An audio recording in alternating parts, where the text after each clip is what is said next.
What's up, guys? Bill here. Welcome back to another Watchlist walkthrough. In this video, we're going to talk about SPY, Tesla, and Roblox, and talk about some more inside day techniques. And first, we're going to start with SPY, because SPY had a crazy day, right? So, I don't know if you guys saw this coming, but I didn't see this much of a sell-off this quickly coming. Today, it was VIXpiration, so I was on, I was on alert for maybe some wild action and stuff like that, but this sell-off this quick, $5 in 45 minutes, I did not anticipate or predict, but that's okay, because we don't need to predict what's going to happen in the market. We need to be able to react to it, and reacting is much more consistent and sustainable than trying to predict things and trying to nail the top of the market, nail the bottom of the market. Okay. So let's look at what we got here. Big sell-off on SPY on notable volume today, back down to the 9 EMA, which it's respected for quite a long time. So the next couple days are going to be very telling with what's going to happen here. Was this a shakeout for another leg higher to make new all-time highs and keep the Santa rally going? Or was this the first sign of something that maybe is a little more serious and maybe a little bit more of a pullback, and that we're at the top, at least for the short term, is in here?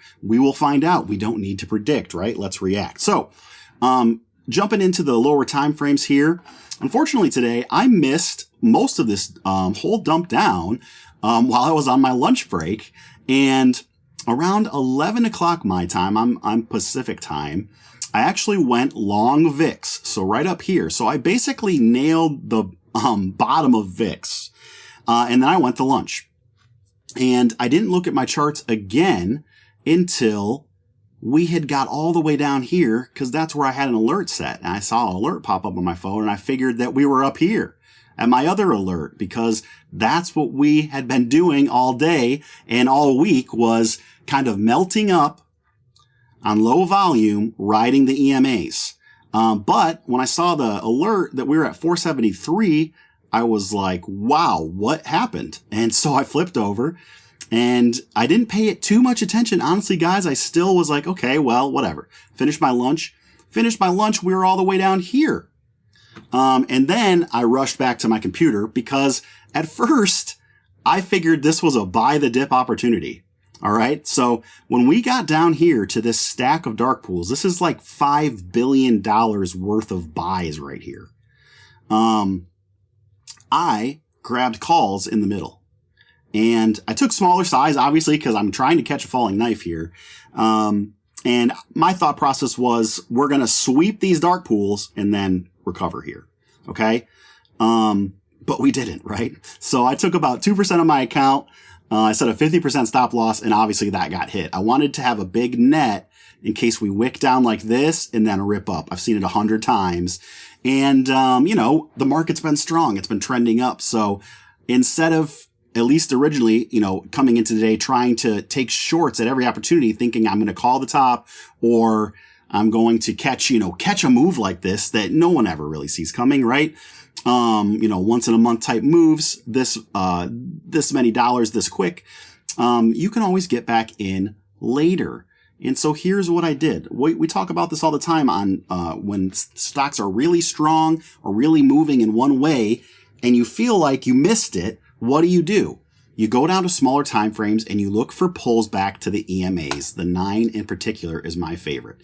So I went long here. I got smoked. I could have even maybe played the retest of these dark pools. That was a nice entry, but I did not catch that. I waited till here. The first real test of the 9 EMA after the dump started. Okay. And that's where I grabbed my puts. And once these dark pools were eaten through, so just pretend like, these are gone now. They will not be on my chart tomorrow. And we got down here and we even started to hit this dark pool a little bit, but we kind of recovered, right? So I kept this one up. I get in here, first scales back here, right? I take that one off. Now, I'm not going to take these off in real time like this to trade, but the fact that we flushed below it a couple times and closed below it, I'm considering these gone now, okay? at this point, we're eating through all these dark pools. I was very surprised, but I'm in puts. At that first scale, I'm up 100% already. Next spot that I really have of interest on my chart is down here, 467.42. Now, this is another large dark pool, but it's the biggest bullish signature print is what they call it on Tradie Ticks that I've ever seen. And you're not going to see it marked here other than for about 3 billion of it, a third of it right here, 467.40. There's 7 billion more that were ordered back on the 15th at this level. I have it marked here. These dark pools, obviously, they're placed. SPY on this day, SPY continued above it, kept closing above it, kept going higher, right? So you're expecting this to be two things. One, support if we get to it, and two, a great target for sells. Like there could be big money that all these bullish signature prints are limit orders to sell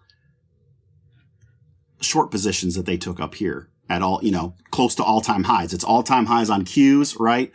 SPY's getting there. IWM was at a major weekly pivot at 202. People could be starting to go short and targeting this level here as their sell order. So once we got close enough for me to think, you know what, we could actually get all the way there. That was my main target on this entry here. So I'm looking for about another $3 move, right? Let's just call it 468. I don't need to hit this order to the cent. And there was a big gap between my next pivot, 473. And so I'm marking psych levels, the whole numbers, 469. So I trimmed down here at this dark pool that I deleted. My next trim, 469. Okay, boom. That's 200% right there.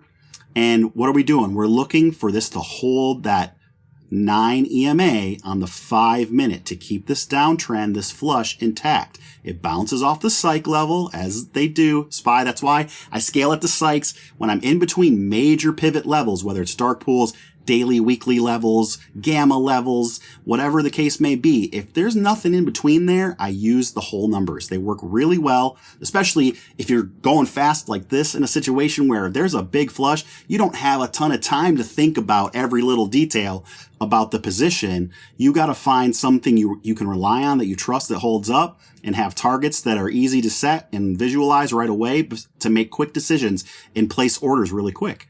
So that's what I'm doing here. And we get out here, bounce back up. We hold the 9 and we're running out of time. But I even said in the chat, I'm looking for a buzzer beater sell on the rest of my puts at 468. We flush down and we get it. I'm all out a little bit shy of it, maybe 10 cents early, and we lock it in over 300%. Okay. Now you'll look after hours, they tag this dark pool to, right to touch it and then drifted back off of it. This makes me think that the people that had sells here, they completed their mission, right? They got priced down to where they wanted to and they've sold there. We'll see what happens the next couple days. You got to react, not predict. I could see a bounce coming. I could see further sells. We're going to have to react around this level. This is a huge spot, 467-ish. And watch tomorrow, guys, okay? Let's talk a couple more trades from today. Before all the craziness happened, I played Tesla, and this is one I posted on Twitter, and I was bullish on Tesla. It was an inside day. I think we all know what inside days are at this point, but if not, it's this candle here, completely inside the previous day's candle. And I was bullish on this name because it had broken this, shorter term downtrend out here, was respecting the EMAs for the most part and started to break out of this consolidation zone. And there was a lot of nice bullish flow on it. Yesterday is one of the hottest call chains in the market. So what I wanted to do was use this GEX 255, its largest positive GEX level. Remember, positive GEX levels are propel price, and negative levels, red, attract. All right. So we opened above 255 here. Let's go in to the smaller time frames. Opened above. And so what I wanted to do was take calls off this for a bit of an aggressive entry and kind of front run the potential inside day breakout. Now, you've heard of me talking about inside days and playing the range with a thesis. All right. So if I wanted to be a little more risk averse, what I would have waited for is a test of this level, right? But we never really got it until the entire market was flushing. And at that point, you know, that's asking a lot for an inside day level to hold on a flush like that. But this 255 GEX was rather large relatively to its other GEX levels, okay? So I trusted this to hold, and I made this my entry. It was respecting it in pre-market, bounced here, right? And look, we flushed down to it in almost to the cent, wick right off it. We're grabbing calls here, okay? And what's great about when you're able to do this, even if it's not the entire range, you're still giving yourself so much cushion that by the time you're even testing the inside day breakout, you're already up 60%, at least I was, on the contracts I bought. And everything else is just icing on the cake, right? Yeah, we did get the breakout. It didn't last long, you know, so if you're trying to play this in the traditional way, you really don't get a chance. You're going to lose on it because by the time we confirm we're a little extended, yeah, maybe you try to pull here and you get that little scalp, but most likely you're waiting for the retest. You might be able to trim some profits. That's $1 move. That's not bad, right? I'm not going to scoff at $1 move, but it's not a $5 move, which we hit by getting in here. So that's the trade I took on Tesla, using that GEX, and you can see the strength of the GEX even later after a really sustained sellout, albeit on completely decreasing volume. Buyers stepped in yet again at 255, putting in a hammer candle here and drifting it back up another 250. All right. And then we get the whole market flush. Very little things we're able to sustain a move or any support during this pullback. Last thing I want to talk about is some more inside day execution tips here. So Roblox. One thing I talk about with like opening ranges and inside days is if there's other major levels in the near vicinity that are of higher time frames, you need to defer to them. Okay. So this is a great example. There's a couple layers of this today. Roblox is an inside day. Here's its triggers on the inside day, and it sets up its opening range basically around the same exact area. So we have opening range, inside day high, major daily / weekly pivot. Okay. So let's pretend this isn't here for now. Let's say I wanted to let me think about playing the opening range breakout on Roblox. Oh, wait, it's an inside day too. What's stronger? A day's worth of price action or 15 minutes worth of price action a day? So I'm going to defer to the inside day breakout. That means that I would be, this would be the first time I'd be interested in buying calls. We get the close confirmation on the 10 over the previous day's high, and we can get a nice little pullback and a nice little pop up for a scalp maybe. But now we bring this level back in. This is a daily, weekly level that if you look at Roblox and you pull out, you can see that it's a bit of a pain level, right? It's been a couple days of rejection here, back here. It was a couple days of rejection, quick pop over it for 1 day, 2 days, and then shoved all the way back. This is a pretty tough level, right? So you go back down into your small time frame and you might want to say to yourself, you know what? I like the setup, inside day, it's breaking out, but let's defer to the daily, weekly level. Also, you have this wick here, which is probably a dark pool print. Webull is great at nailing those dark pool prints that happen in pre-market. And you see big wicks like this on stocks, you mark them, all right? A lot of time, they're going to help you with resistance and support, okay? So we get up here. I'm not going to play this breakout until we close over 45-ish, 45.08, okay? That's the daily pivot. And you can see that they wick it up. They get people kind of interested, try to lure those bulls in, get them to chase the breakout, and then boom, volume comes in. No way, sell, flush it back down, right? Come back later, test it again, reject, flush with everything else. All right. So just one more little nuance to these inside days tips. Hopefully that helps, guys. If you have any questions about anything I discussed in this video, just leave a comment or find me on Twitter and I'll help you out.